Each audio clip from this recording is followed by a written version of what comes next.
Bonsoir tout le monde, ici Monsieur Cacahuète et Yazoo, il est dans une autre pièce, il y a Carla, il y a Neige, il y a Terence, il y a Philippe, il y a Butters, il y a Tolkien, nous sommes tous là, et même mon superbe t-shirt Doom.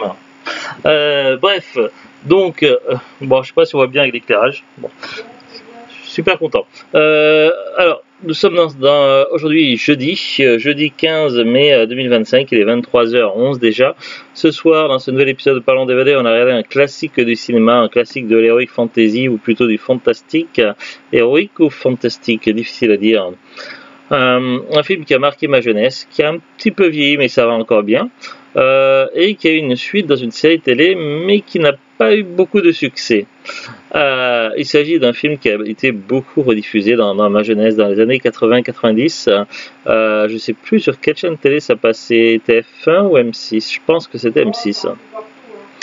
Il s'agit tout simplement du film Willow. Alors, il y a eu au moins 2 éditions en France en DVD, celle-ci et une autre édition avec un boîtier bleu. La différence, c'est que la jaquette n'est pas la même, et ici il y a écrit version remasterisée, alors que sur l'autre jaquette, c'est pas marqué. On a eu les 2 jaquettes en main, mais il y en avait un DVD qui était dans un état un petit peu moins bien que l'autre, alors du coup, on en a gardé qu'un, on a revendu l'autre, c'est celui qui avait la jaquette bleue. Et on a gardé celui-ci. Il y en a un qu'on avait acheté sur Facebook d'occasion, et l'autre dans un magasin cash. Alors je sais plus lequel c'est, si c'était celui dans le magasin cash ou Facebook. Bon. Bref, pour en revenir au film, qu'est-ce que c'est que Willow?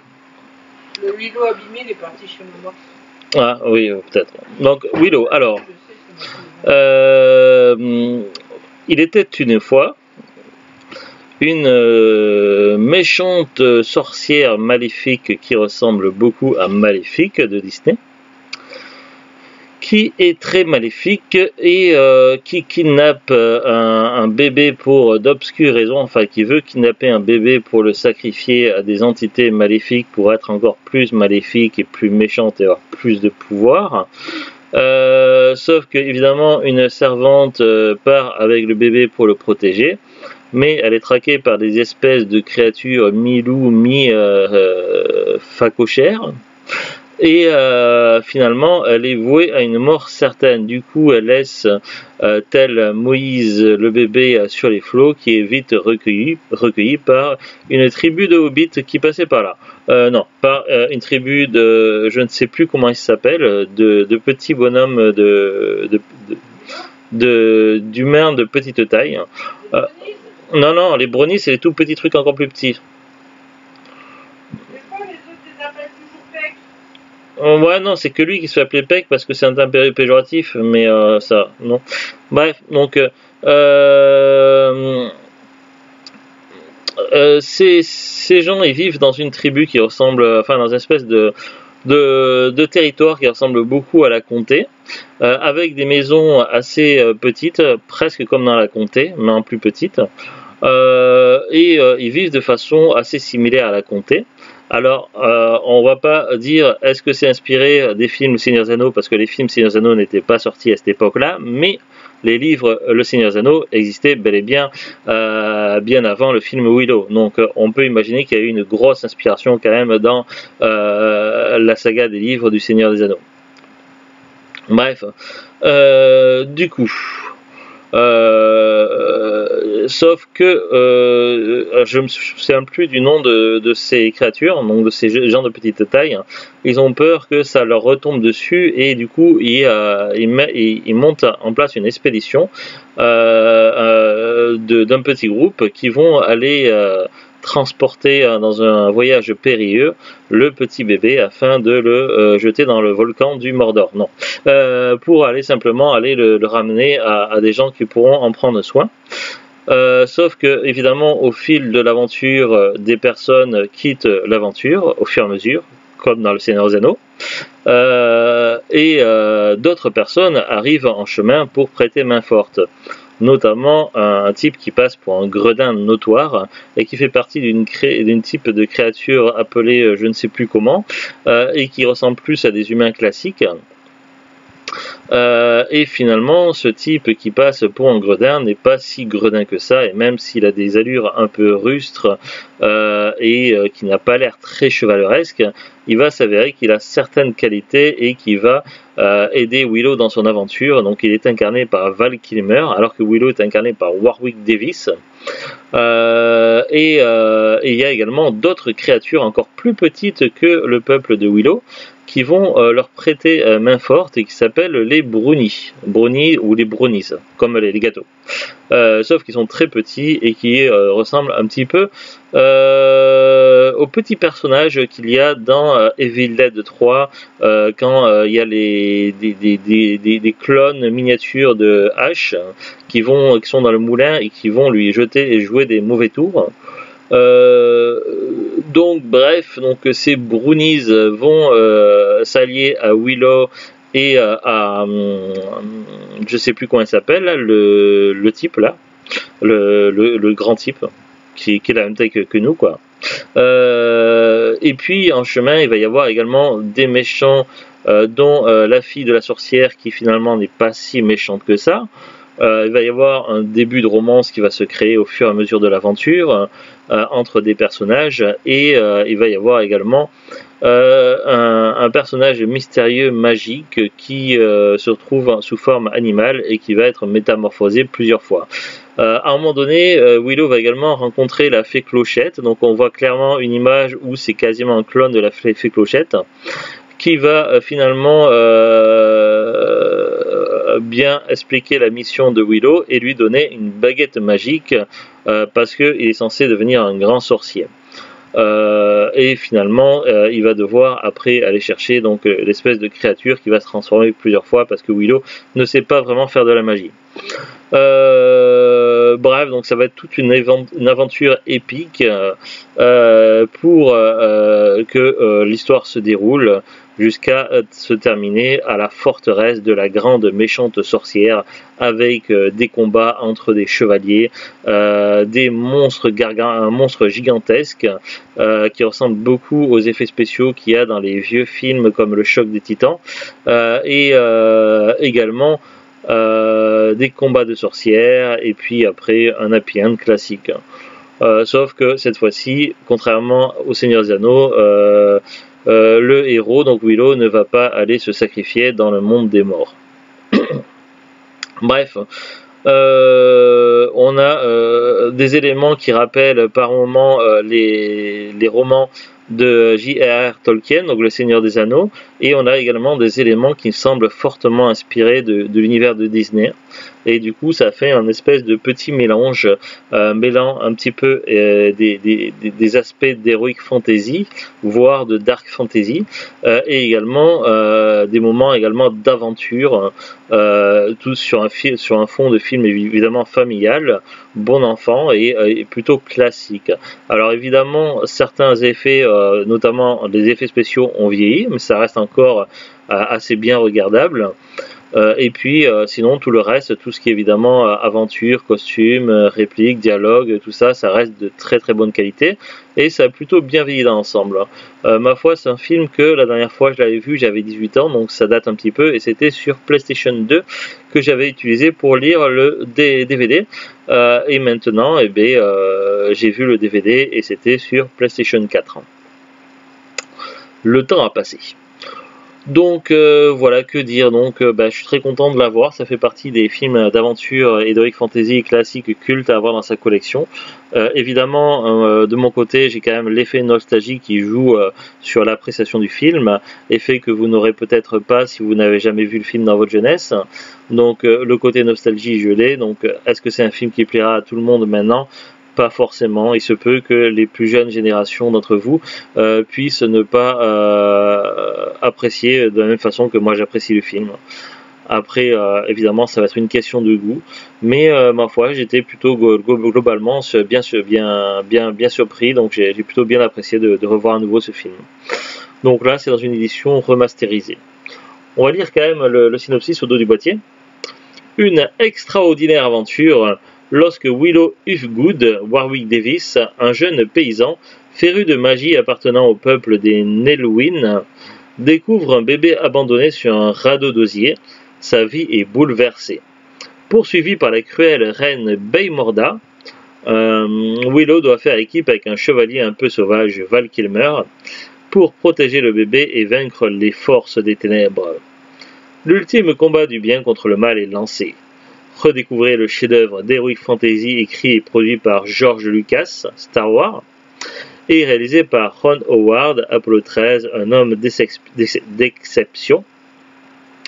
Entièrement restauré numériquement, ce film culte et intemporel vous plongera dans un monde fantastique où la taille ne fait pas le héros et où l'aventure est la plus puissante des magies. Un film, une production Lucasfilm. Durée 2 heures et 1 minute. Très important la 1 minute. Voilà. Donc moi, plutôt satisfait de ce visionnage de film. Et un film que je reverrai un jour avec plaisir. Donc pas de problème. On va aller voir rapidement la fiche Wikipédia. Allez, c'est parti.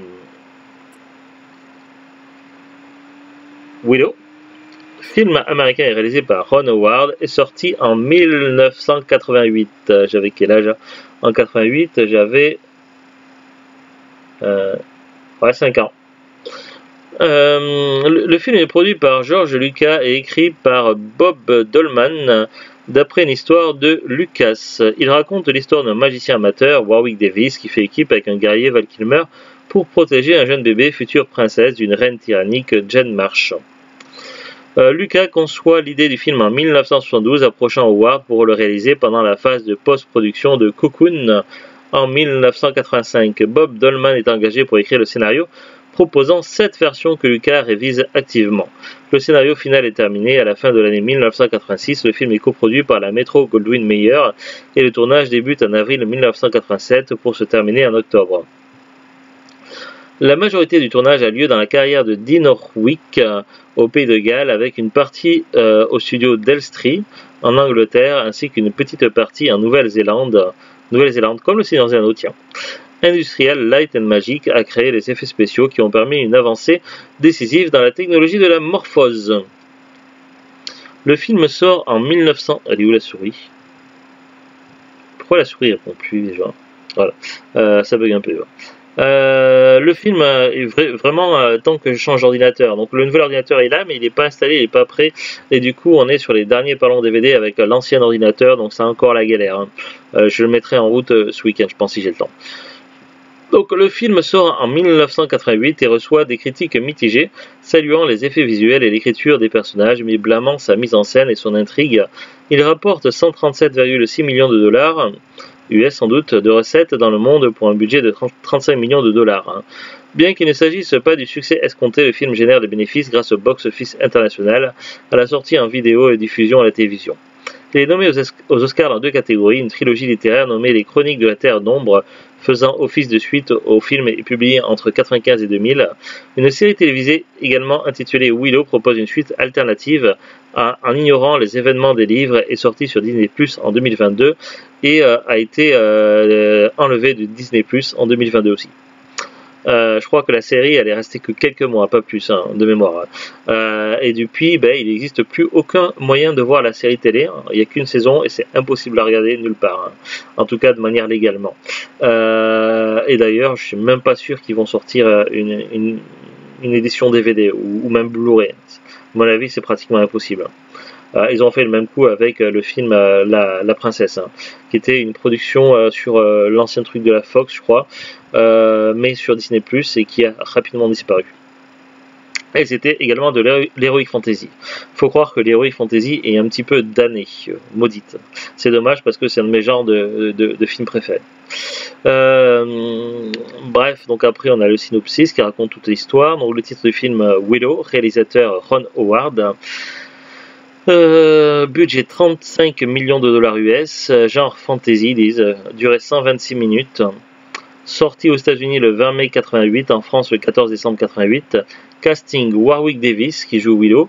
Il est également connu pour avoir joué différents rôles, que ce soit dans la saga Harry Potter, dans les films Star Wars, même il paraît qu'il joue un petit rôle dans la série Star Wars que j'aime bien là avec Castian, non, je sais plus. Il joue également dans la fameuse franchise de films Leprechaun, pas mal hein, au niveau horreur. Bref, Warwick Davis était un des acteurs de petite taille les plus connus des années 80-90. Maintenant, je pense qu'il a été un petit peu écarté du monde du cinéma et remplacé par l'acteur célèbre pour jouer à Tyrion Lannister dans Game of Thrones. En tout cas, pour les acteurs américains, nous, en France, à part, je sais pas s'il y a beaucoup d'acteurs de petite taille connus. S'il y en a un qui joue dans les films, je crois, Beurre sur la ville, un truc comme ça. Ou alors après, il y a celui qui joue dans les émissions de télé, ceux qui jouent dans les émissions de télé, Fort Boyard. J'ai pas beaucoup de références, je suis désolé.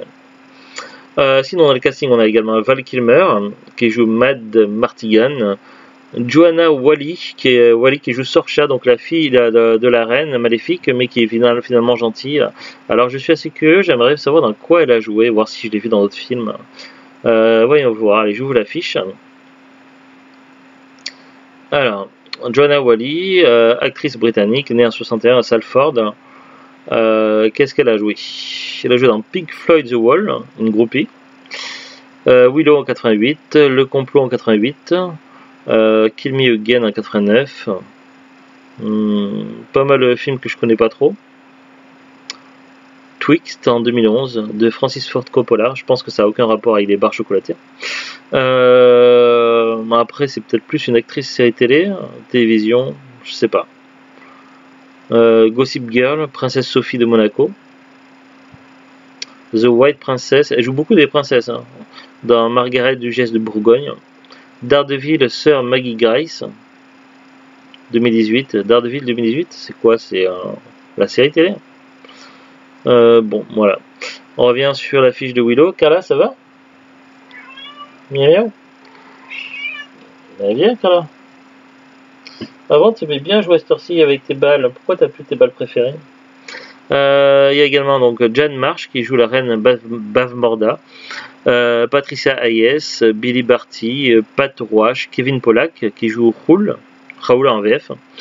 Rick Overton, Gavan O'Herlihy, David Steinberg, Phil Fondacaro, Tony Cox, Julie Peters, Mark Notover, Maria Olvo, Kenny Baker.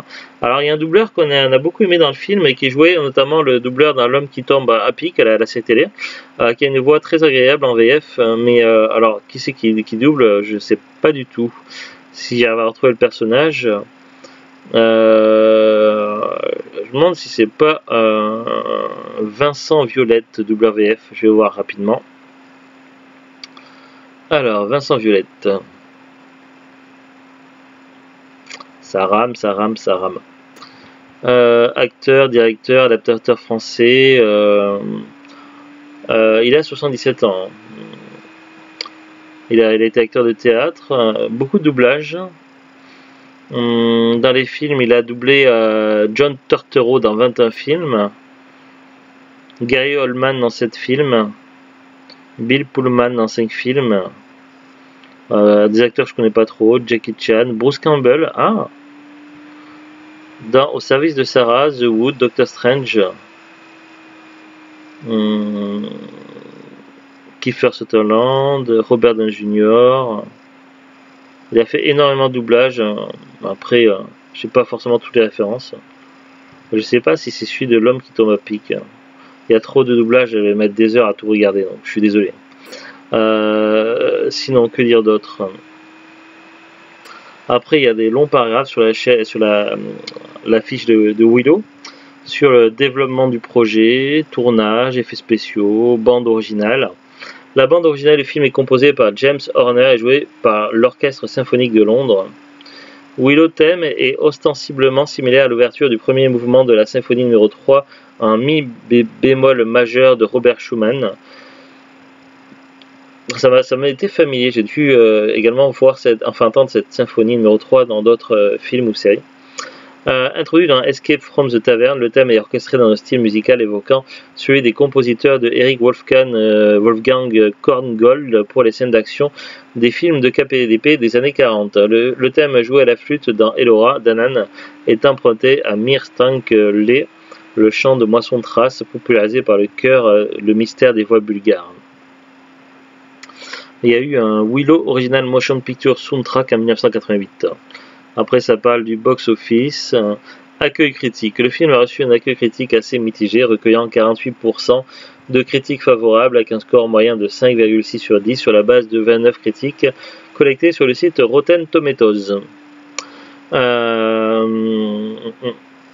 Distinction. Le film remporte le Saturn Award des meilleurs costumes en 90 et également nommé lors de la même cérémonie dans les catégories du meilleur film fantastique, des meilleurs effets spéciaux, de la meilleure actrice dans le second rôle pour Jane Marsh et du meilleur jeune acteur pour Warwick Davis.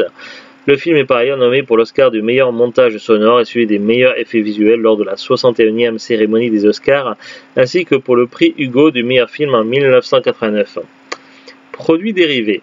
3 jeux vidéo ont été tirés du film. Un jeu d'action édité par Minscape sort en 1988 sur Amiga, Atari ST, Commodore 64 et PC, alors que Capcom édite en 89 2 jeux inspirés du film, un jeu de plateforme pour jeux d'arcade et un jeu de vidéo de rôle sur NES. Des jeux de rôle sur NES, à mon avis c'est des jeux hardcore, hein. D'ailleurs je me demande si Joueur du Grenier n'a pas fait une vidéo. Peut-être pas, je sais pas trop. J'ai vu la plupart des épisodes de Joueur du Grenier, presque tous, mais après de mémoire je ne serais pas cité. Je sais qu'il en a fait un sur le Hobbit il me semble. Après je sais plus si c'était sur Gamecube ou autre. Il y a également un jeu de société pour 2 à 6 joueurs qui a été créé par Greg Kostikian et publié par Tor Books et également sorti en 1988. Marvel Comics a adapté le film en série de comics. Ah, intéressant. Après, il y a également eu des sujets littéraires, donc ça on en a parlé tout à l'heure, donc on va peut-être passer. Suite télévisuelle, là ça fait mal. En 2019, l'idée d'une suite sous forme de série télévisée pour Disney+ est évoquée. En juillet 2020, Ron Howard révèle que le projet n'est pas encore validé, mais que des repérages pour le tournage sont en cours et que les scénarios sont en développement avec Lawrence Kasdan. Le 10 décembre 2020, Lucasfilm annonce que la série Willow verra bien le jour sur Disney+ en 2022. Et c'est tout ce qu'il y a pour Wikipédia. Je vais rapidement cliquer sur Willow série télévisée juste pour voir s'il y a des petites infos intéressantes. Alors, la série télé, elle, qui est censée être une suite du coup au film, était constituée de 8 épisodes d'environ 50 minutes, créés, développés et coécrits et coproduits avec Ron Howard, Kathleen Kennedy qui a été beaucoup critiquée sur les réseaux sociaux. Par Jonathan Kasdan et diffusé entre le 30 novembre 2022 et le 11 janvier 2023. Novembre, décembre, janvier. Ok. La série restait 2 mois sur Disney+. Du coup, je suis passé à côté. Elle fait suite au film Willow de Ron Howard, sorti en 88, basé sur les personnages créés par George Lucas. Le synopsis de la série télé qui n'existe plus. L'action se déroule plusieurs années après les événements relatés dans le film. La princesse Kit réunit Willow et un groupe de héros inadaptés dans une dangereuse mission de sauvetage de son frère jumeau à travers un monde où prospèrent sorciers, trolls et autres créatures mystiques. Mission qui dépasse leur imagination les plus folles. Il y avait qui comme acteur dedans? Warwick Davis évidemment, Ellie Bamber, Ruby Cruz, Erin Kelleman, Tony Revolori, Amer Shadal Patel, Dempsey Brick, Joanne Wally, Graham Hughes, Annabelle Davis, Talisa Garcia, Ralph Ineson, Rosabelle Laurenti-Sellers, Kevin Pollack, Christian Slater, Julian Glover et Jack Kilmer. Il y avait quand même un petit peu de casting. Bon, après il y a quelques paragraphes. Il y a 8 épisodes. Et puis, qu'est-ce qu'ils disent d'autre?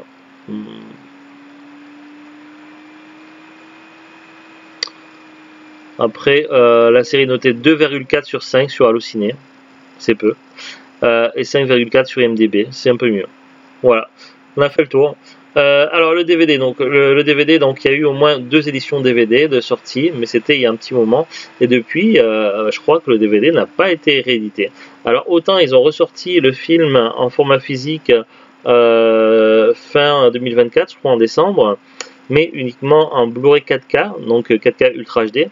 Si vous n'avez pas de télé 4K et de lecteur DVD 4K, enfin de lecteur Blu-ray 4K ou de PlayStation 5, c'est mort pour regarder, pour acheter Willow et le regarder maintenant.